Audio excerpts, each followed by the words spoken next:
Welcome to second AV. Second topic is Are college council elections essential in junior colleges? तर junior कॉलेजमध्ये college काउन्सिलचे elections जे असतात म्हणजे elections हे आवश्यक आहेत का ज्युनियर कॉलेजमध्ये? मला असं वाटतं की there is no need of elections in junior colleges because if there is politics, there are two political parties, and political parties create rivalry against each other.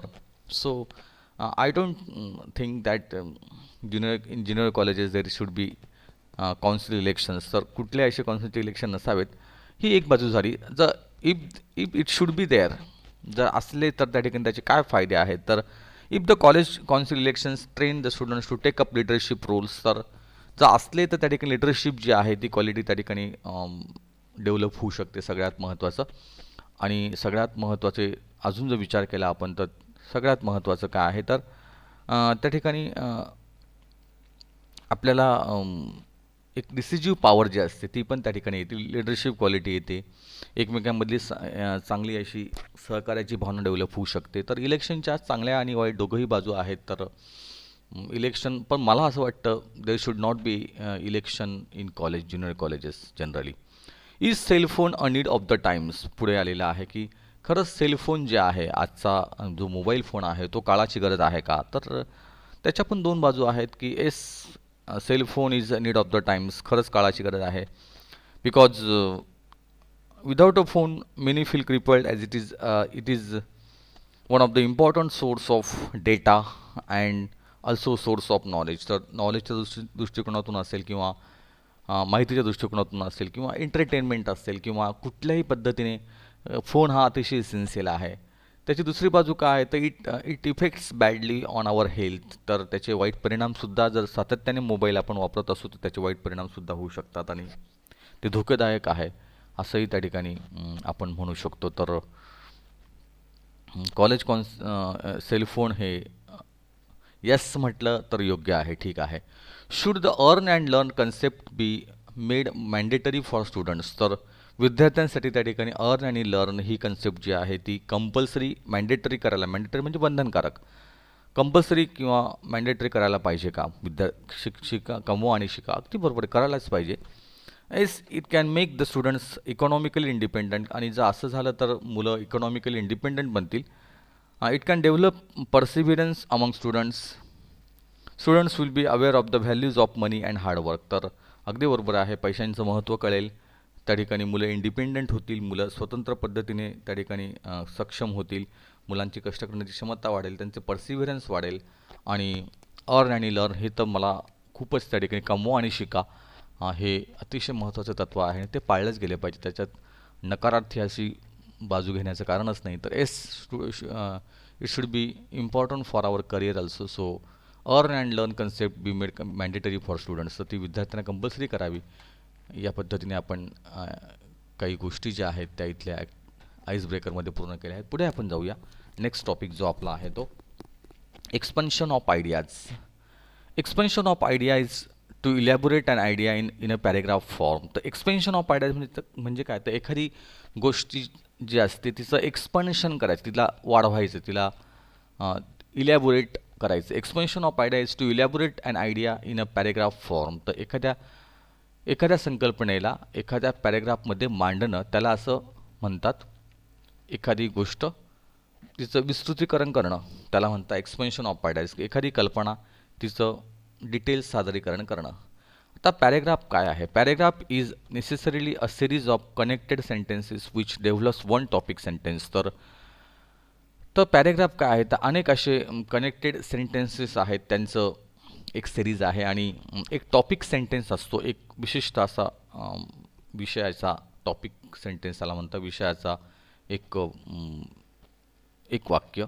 It is a subject, proposition, statement express in a sentence. तर त्या वाक्यातून त्या ठिकाणी हा विषय कशाबद्दल असावा हे आपल्याला कळतं. A good topic sentence is brief and encapsulates the central theme. तर कुठलंही जे गुड टॉपिक सेंटेन्स असतं ते संक्षिप्त असतं आणि त्याच्यामध्ये संपूर्ण त्या विषयाची आयडिया, एक सेंट्रल आयडिया जी आहे, सेंट्रल थीम जी आहे ती समाविष्ट असते. इनकॅप्युलेट्स म्हणजे समाविष्ट असते, consist of. Ideally it is written in 3 parts. तर एकंदरीत 3 पार्टमध्ये हा लिहिता येतो. तर पहिला आहे इंट्रोडक्टरी पॅरेग्राफ, म्हणजे प्रस्तावना जी असते आपण ती. कोर कंटेंट, जो मुख्य आशय आहे तो. कन्क्लुडिंग पॅरेग्राफ, आणि नंतर त्या ठिकाणी जो कन्क्लुडिंग पॅरेग्राफ आहे, म्हणजे ज्याला आपण समारोपपर असं म्हणतो, समारोप जो आहे तो त्या पॅरेग्राफमध्ये येतो. तर सुरुवात, मध्य आणि अंत असा पॅरेग्राफ तयार करायचा असतो. एखादी संकल्पना घ्यायची, त्या संकल्पनेला त्या ठिकाणी डिटेलमध्ये मांडायचं, त्याला म्हणतात expansion of ideas. Introductory paragraph. A good paragraph is always associated with a topic sentence either at the beginning, in the middle or at the end. तर चांगला पॅरेग्राफ जो आहे त्याच्यामध्ये सुरुवात असते, मध्य असते आणि अंत असतो. The symbolism or the idea should be clearly understood. त्या ठिकाणी संकल्पना जी आहे ती नीट पद्धतीने समजून सांगितलेली असते किंवा समजून घ्यायची असते. The literal, symbolic, metaphorical meaning needs to be given. त्या ठिकाणी एक साहित्यिक असा प्रतिकात्मक अर्थ जो आहे तो तो त्या ठिकाणी घेणं गरजेचं असतं. To expand an idea, the focus should be on words and expression of thoughts to put forth the hidden meaning or deeper thought behind the given idea. To expand an idea, the focus should be on words and expression of thoughts. तर सगळ्यात महत्त्वाचं शब्द आणि वाक्याच्यावर त्याचा भर असतो.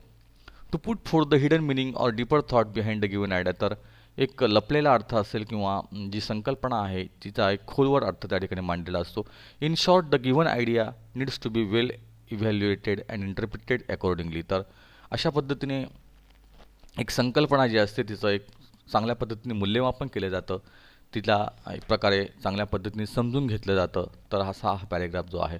Core content जो आहे, जो मुख्य आशय त्याला म्हणतो आपण. Well elaborating various aspects of the idea, remember that the following points need to be taken into consideration. तर खाली दिलेले मुद्दे जे आहे त्याला विचारात घ्या. काय काय नेमकं त्याने सांगितलं आहे.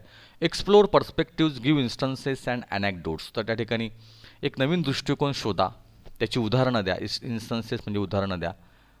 ॲनेक्डोट, एखादी कथा, गोष्ट जी आहे ती, प्रसंग आहे, रंजक किस्सा आहे, तो सांगा. Experience or even personal experience किंवा वैयक्तिक अनुभव त्या ठिकाणी सांगा आणि त्याला वाढवा. There should be unity and clarity of thoughts. त्या ठिकाणी एक एकता आणि त्या ठिकाणी विशिष्ट पद्धतीने विचारांची सुसंगतता त्या ठिकाणी गरजेची आहे. Maintain coherence and logical link between two distinct points. दोन मुद्द्यांच्या दरम्यान त्या ठिकाणी एक सुसंगती जी आहे ती मेंटेन करा. Between the sentences. For this discourse marker, conjunctions and conjunctive phrase can be use. या ठिकाणी त्या ठिकाणी उभ्यान्वय अव्ययांचा वापर जो आहे तो करा. त्या ठिकाणी डिस्कोर्स मार्कर्स असतात, म्हणजे वाक्य जोडणारे जे काही भाग आहेत त्याला डिस्कोर्स मार्कर असतात, तर त्यांचा वापर करा. Each paragraph or point should support the central idea, but proportion of space should be kept in mind. तर जी सेंट्रल आयडिया असेल ती मुख्य पद्धतीने मांडणं गरजेचं आहे आणि त्याला एक वेगळी अशी स्पेस द्यायची आहे, ती पण जागा मनामध्ये ठेवा. प्रपोर्शन ऑफ स्पेस म्हणजे काय, तर more important ideas more space, less important idea less space. तर जी संकल्पना महत्त्वाची आहे ती पहिल्यांदा येऊ देत, जी कमी महत्त्वाची ती खाली जाऊ द्यात.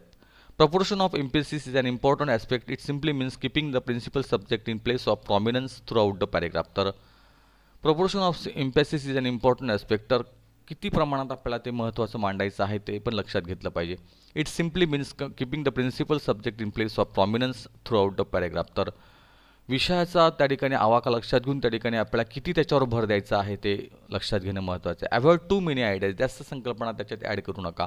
Remember that this is the most creative part to demonstrate your language skills. हा सगळ्यात महत्त्वाचा भाग आहे की आपली स्किल आपण दाखवू शकतो. आणि शेवट जो आहे, कन्क्लुजन, ज्याला आपण निष्कर्ष म्हणतो किंवा एक शेवटचा part. At the end we need to sum up suitably and with strong and relevant point. तर शेवटी एक बळकटपणे आपला मुद्दा आपण त्या ठिकाणी मांडायचा आहे. Use of proverbs is appropriate at the end with a similar meaning sentence given in the topic sentence. तर प्रोव्हर्ब्स टाका आणि त्या प्रोव्हर्बचा अर्थ म्हणी टाका, म्हणीचा अर्थ त्या ठिकाणी आपण सांगू शकतो. Example, the given one is tit for tat. You may sum up using another similar reap as you sow. तर टीट फॉर टॅटसाठी आपण त्या ठिकाणी रीप ॲज यू सो, जसं पेराल तसं उगवतं, अशी एक वाक्य टाकू शकतो. तर या पद्धतीने त्या ठिकाणी कन्क्लुजन आपण त्याचा समारोप जो आहे तो करू शकतो. तर कुठली संकल्पना तिचं विस्तृतीकरण कशा पद्धतीने आपण करू शकतो त्याचं इथे दिलेलं आहे आणि पुढे त्याने एक उदाहरण पण त्या ठिकाणी दिलेलं आहे, ते आपण बघूया पुढच्या याच्यामध्ये. इथे आपण थांबूया.